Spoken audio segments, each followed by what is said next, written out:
We're all good? We're all good. Good. Good afternoon. Well, I'm glad that now that I can see you, I'm glad to see you. So I'm going to get right into this because this is, I have 35 slides and 60 minutes.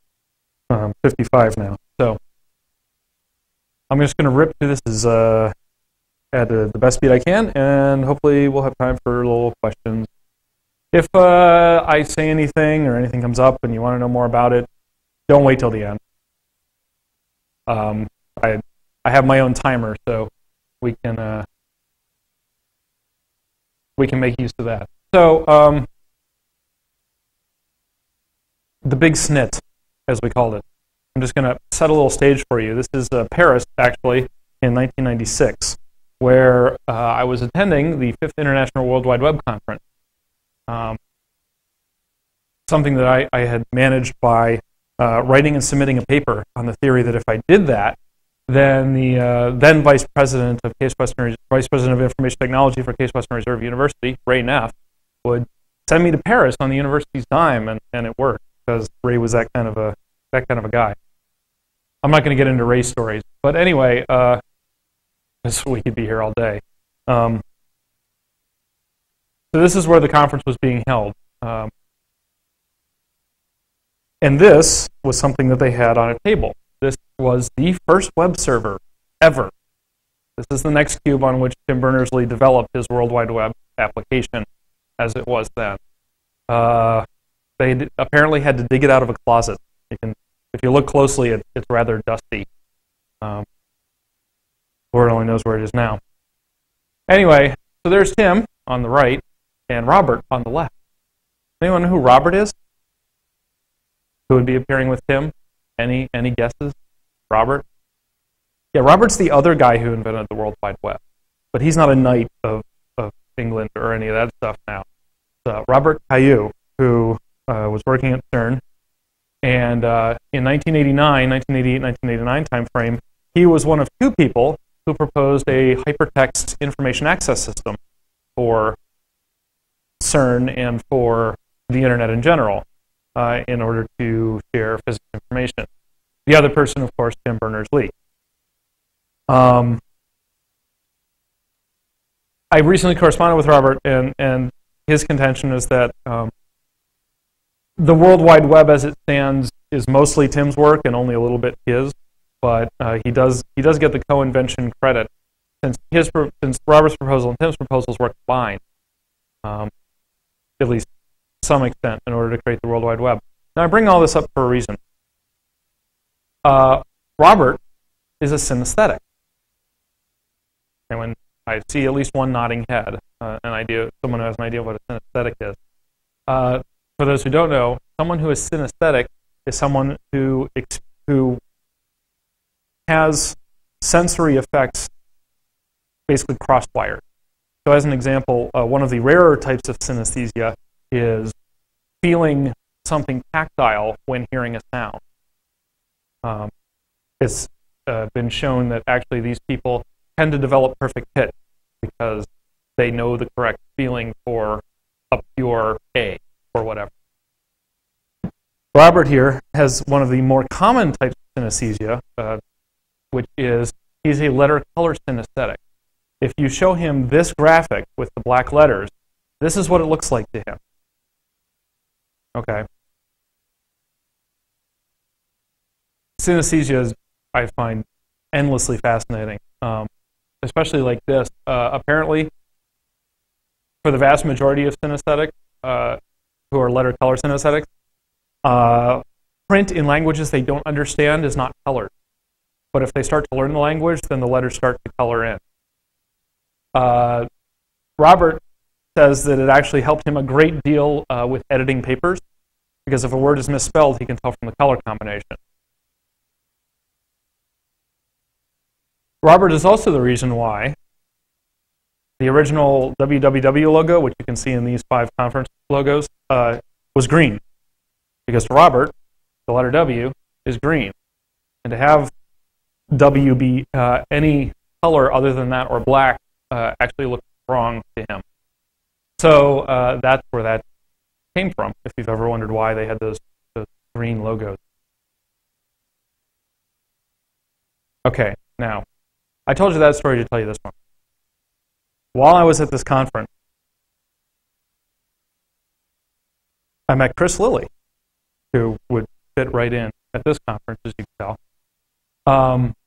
He was carrying a paper presentation, and also was about to become the chair of the CSS working group. 2 years previously to this, remember this is in 1996, he had said this on the www.html mailing list, saying basically we need style sheets. He wasn't the only person saying that at the time, but I find this interesting that in late May of 1994 he was saying, look, the web needs style sheets or something like that, because otherwise we're going to end up with a balkanized web. This page looks best when viewed in, browser, whatever. Which we had a period where those badges were all over the web. This page best viewed in Internet Explorer. This page best viewed in Netscape Navigator.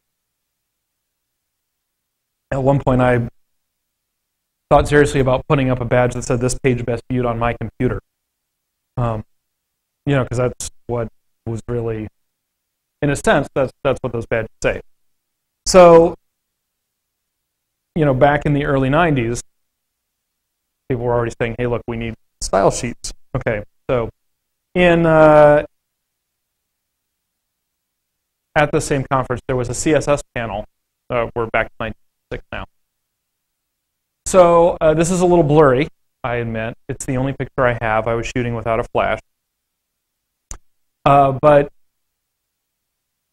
just very quickly, here's who was on this panel. This is, remember, May of 1996. Chris Wilson from Microsoft. Dave Raggett, then of the W3C, now I believe at Hewlett-Packard. The guy who invented table markup, not table markup as used for layout, but actual table markup. Dave is the one who said, hey, we need data tables, so here's how we could do that. Holcomb Lee, then of the W3C, now Chief Technical Officer of Opera, one of the two people who is referred to as the creator of CSS. And the other one, Bert Boss, then of the W3C, and now of the W3C. Never really left. So this was the panel. Oh, and Martin Durst of the W3C was also in the audience.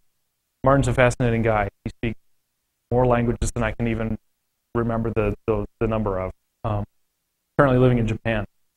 So these guys were up on stage talking about this technology I'd never heard of before called CSS. And they did this demo. Chris did, actually, using early build of Internet Explorer 3. Anyone remember that? Where he showed text styling that was just so far beyond anything that was possible at the time on the web. And it just completely blew me away. You can't really tell from the notes that I took in my little spiral-bound notebook, but I just spent the whole time pretty much with my jaw in my lap, going, yes, this is what we need. Because by 1996, that being the time of the conference, tables and font tags and spacer GIFs and all that stuff was already overrunning the web. And we were resisting it at case, but it was coming to a point where either we were going to have our page look like 2 years ago, or we were going to have to start doing this stuff. So CSS, yeah, this is what we want. This is going to be awesome. Of course, then I came back home and discovered that browsers weren't the greatest. So as a result, well, basically, I mean, what happened was at the time there was one browser, Internet Explorer 3. It was the only one that had any CSS support. And anyone who's worked with CSS in Internet Explorer 3 knows just how bad it was. But of course, at the time, it was nothing else. So I started, I went home and looked at the specification and started doing stuff, and it started not working the way I thought it was supposed to. So I started creating test pages, just sort of, CSS doesn't have that many properties in it. It can't be that hard to create a test suite. Why don't I just do that? So I did. Eventually, that became the official CSS1 test suite. Probably 80 to 90% of the W3C's CSS1 test suite came from those test pages. That only happened, though, because I actually emailed Chris Lilly, who I'd met in Paris, who I knew was chair of the working group, and said, hey, I have these test pages. Maybe that would be of interest. And he actually said, wow, can I share these with Microsoft and Netscape? And I was like, yeah, sure. So it was interesting then getting mail from browser engineers telling me my tests were wrong and then arguing with them in some cases. I remember one, I won't say which company he worked for, but one of the engineers argued with me for several email volleys over what a pica was. It turned out that he thought that there were 144 times as many picas in a given inch as there actually are. He multiplied instead of divided or whatever. So fortunately, that was before that particular version of that browser got released. Anyway, because I had these test pages, I thought, well, hey, let's put together some charts. At this stage, as I say, there was Internet Explorer 3 for Windows, actually, and it was the only one that had CSS support. And then IE3 for Mac came out right around the same time, and it had some CSS support. But I wanted to know what was working and what wasn't. And there was only one page of information on the entire web, at least that I could find, regarding CSS support in browsers, and that was for IE3 for Windows. Well, it's been a long time since I used a computer that didn't have an Apple on it. This was definitely after that switch happened. So, I wanted support information for IE3 for the Mac. There wasn't any, so I created it myself, basically, and threw it out there on the web, for free. Just as Braden McDaniel had done with his IE3 for Windows page. And that's, of course, how it was at the time. I should say, however, that I was lucky because when I was testing support for this stuff, support was pretty binary. Either it was supported, or it wasn't, or it was badly broken. Either way, there was very little subtlety about it. Not like today, where you would say, where a support chart might say supported, but then there would be 16 footnotes, and then they would list all the exceptions to, the support of margin, which in some browsers, margin isn't supported on form elements. At the time, there were no such sort of fine distinction. It was either this works or this doesn't. Anyway.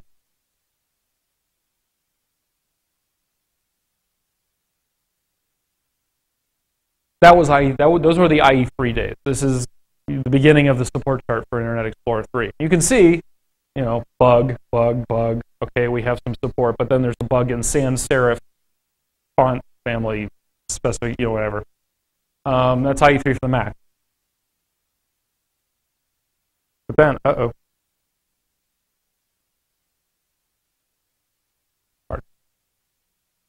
come on. There we go. Salvation arrived, or not. It was comparative salvation, really. Netscape